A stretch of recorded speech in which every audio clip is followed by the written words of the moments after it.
kita lanjutkan ya. Bagian kedua ya adalah tentang titik stasioner ya. Kemudian fungsi naik dan fungsi turun. Nah, titik stasioner adalah titik yang menyebabkan f aksen x-nya sama dengan 0. Jadi nanti untuk menentukan titik stasioner kita buat dulu di sini f aksen x sama dengan 0 dulu ya. Kemudian nanti setelah dapat f aksen x, nanti kita tentukan kapan dia naik, kapan dia turun, tidak pernah naik dan tidak pernah turun seperti itu ya. Misalkan sebuah fungsi fx kontinu pada interval a, b dan f aksen x-nya adalah turunan pertama dari fungsi fx. Nah, nanti yang pertama, jika f aksen x-nya lebih dari 0, fungsi f dikatakan naik. Nah, di sini nanti kalau sudah kita punya f aksen x sama dengan 0, maka di sini kita peroleh misalkan ada x-nya yang menyebabkan 0 itu dari turunan pertamanya.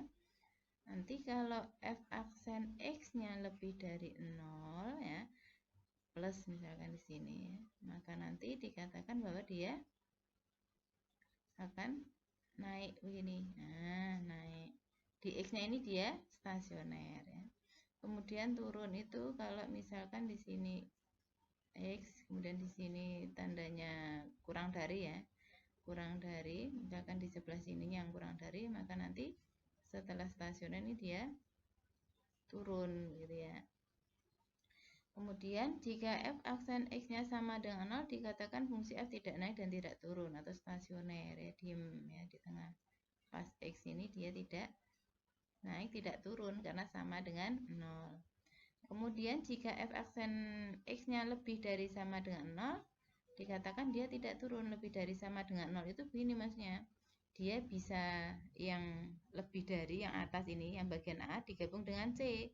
A sama C ini kalau kita gabungkan berarti fungsinya kan naik sama diem ya. Berarti naik sama diem itu dikatakan bahwa fungsi f-nya tidak turun atau tidak pernah turun gitu ya. Nah, berarti ini lebih dari sama dengan 0 ya, lebih dari sama dengan 0.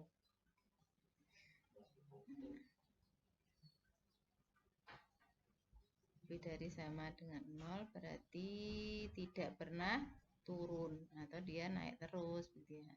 Nah, sampai di sini diam gitu ya. Berarti naik, dia diam di sini. Terus kemudian yang ini di sini x ya. Fungsi f dikatakan tidak naik. Nah, tidak naik itu karena dia sama dengan 0 itu berarti pas diem, sama kurang dari. Kurang dari kan turun. Berarti kalau turun itu kan tidak pernah naik. Nah, diam di sini kemudian dia turun seperti itu ya. Karena di sininya yang minus ya, yang kurang dari 0 ya. Nah, minus itu berarti turun, berarti diam atau dia tidak naik di sini ini. Nah, lebih jelasnya nanti kita lihat di sini. Contohnya ini ya.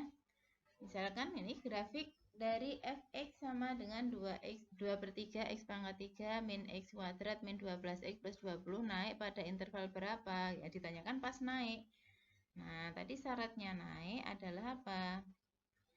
Syarat naik itu adalah f aksen x-nya lebih dari 0. Nah, berarti kita cari dulu. Dilihat ya, yang lebih dari 0 adalah turunan pertamanya. Maka ini kita turunkan. Nah, f aksen x sama dengan 2/3 kalikan pangkatnya ini 3, berarti tinggal 2 nggih, 2. X pangkat 3, pangkatnya turun 1, jadi x pangkat 2 min 2x min 12. Kemudian karena pengennya tahu yang lebih dari 0, ini sama dengan kan 0 dulu. Buat f aksen x-nya sama dengan 0. Nanti kita buat di sini. Kalau ini kita bagi dengan 2 nanti ya. 2x pangkat 2 min 2x min 12 sama dengan kan 0. Berarti kita bagi dengan 2. Kita punya x kuadrat min x min 6 sama dengan 0 ya. Kemudian kita faktorkan di sini. Nah, faktornya ini X. Faktornya 6 siapa? 1 sama 6 boleh? Bisa ya, bisa 1 sama 6 atau 2 sama 3. Karena di sini 1, koefisiennya yang tengah ini 1, maka kita ambilnya 2 sama 3. Nah, ini kan selisihnya 1 nih. Nah, ini berarti yang minus karena ini. Nah, ini berarti yang plus karena sini minus ya. Sehingga ini X-nya sama dengan min 2 atau X-nya sama dengan 3. Nah, ingat pelajaran kelas 10 dulu. Nah, di sini ada pertidaksamaan, maka taruh di garis bilangan. Ada min 2, ada 3. Dilihat di sininya tidak pakai sama dengan, maka ini intervalnya terbuka nanti ya. Nah, seperti ini. Kemudian tanda-tandanya dari arah kiri, dari arah kanan, maaf. Maka ini kita buat di sini adalah plus. Nah, sini minus, ini plus gitu ya. Nah, tandanya dari mana? Dari koefisien X pangkat tertinggi dari turunan pertamanya gitu ya. Nah, maka ini tadi kalau lebih, ini kan berarti plus itu lebih dari 0. Lebih dari 0 berarti yang di sini ini yang diambil. Nah, di sini. Di sana ini. Dia kalau kita gambar begini nak ya. Dia plus itu kan berarti naik. Naik, pas minus dia turun. Turun, di sini naik lagi. Nah, tadi ditanyakan di manakah dia naik? Ya, naiknya pas ini. Lihat gambarnya dari arah sini ya.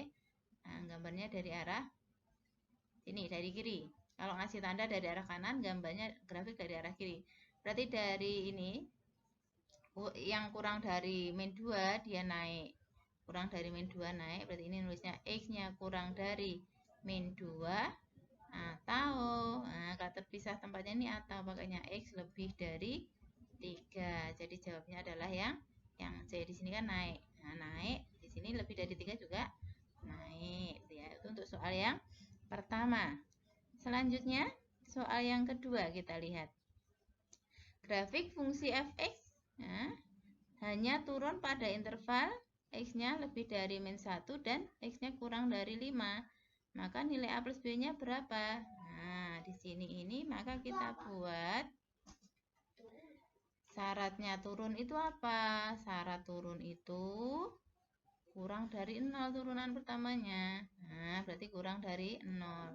Kita buat di sini dia turunannya dicari, berarti 3x pangkat 2 plus 2ax plus b kurang dari 0. Ini nanti bentuk pertamanya. Kemudian diingat bahwa interval itu didapatnya ya, batas-batasnya ini dari kita memfaktorkan turunan pertama ya. Berarti ini kan turun pada interval ini, pada interval min 1 sampai 5 ini ya. Nah, maka di sini kita bisa buat 3 kalikan ini X min 1. X-nya sama dengan min 1, maaf. X-nya sama dengan min 1, berarti di sini kita tulisnya adalah X plus 1 ya. Kalikan di sini 5, berarti X min 5 kurang dari 0. Kita selesaikan ini. 3 kali X kuadrat, X kali X, min 5 plus 1, berarti min 4X. Kemudian 1 kali min 5, berarti min 5 kurang dari 0. Di sini kita kalikan 3X kuadrat min 12X min 15 kurang dari 0. Nah, ini jadi bentuk kedua anak-anak ya. Sekarang kita buat kesamaan. Kesamaan bentuk 1 dengan bentuk 2 ya. Nah, berarti kesamaan dari bentuk 1 dengan bentuk 2 ya. Dari 1 dan 2, maka kita punya ini 3x kuadrat plus 2ax plus b. Ini punya kesamaan dengan 3x kuadrat min 12x min 15. Nah, kemudian yang bersesuaian kita lihat. Yang pangkat 2 dengan pangkat 2 ini sudah sesuai dengan ini. Kemudian yang 2a, nah berarti sama ini. Nah, min 12. Berarti 2a sama dengan min 12. Maaf nih. Nah, maka A-nya sama dengan min 6. Nah, kemudian yang B ini yang tidak memuat X, berarti kita samakan B-nya, berarti sama dengan yang paling akhir, B-nya sama dengan min 15. Sehingga pertanyaannya tadi adalah A plus B. Maka min 6 ditambah min 15 sama dengan min 21. Ya, jadi ini jawabnya adalah yang A di sini. Kemudian, nah soal selanjutnya ini. Kita disuruh menentukan di manakah X-nya ketika fungsi ini mencapai stasioner.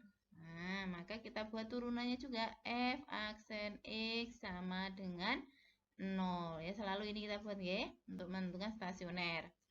Berarti ini turunannya adalah 4X min 4X pangkat 3 sama dengan kan 0. Nah, kemudian ini kan sama-sama 4 ya. Ini kita bagi 4 dulu juga boleh.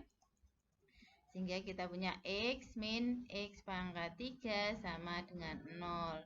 Di sini X-nya dikeluarkan yang X pangkat 1-nya. Ini menjadi 1 min X pangkat 2 sama dengan 0.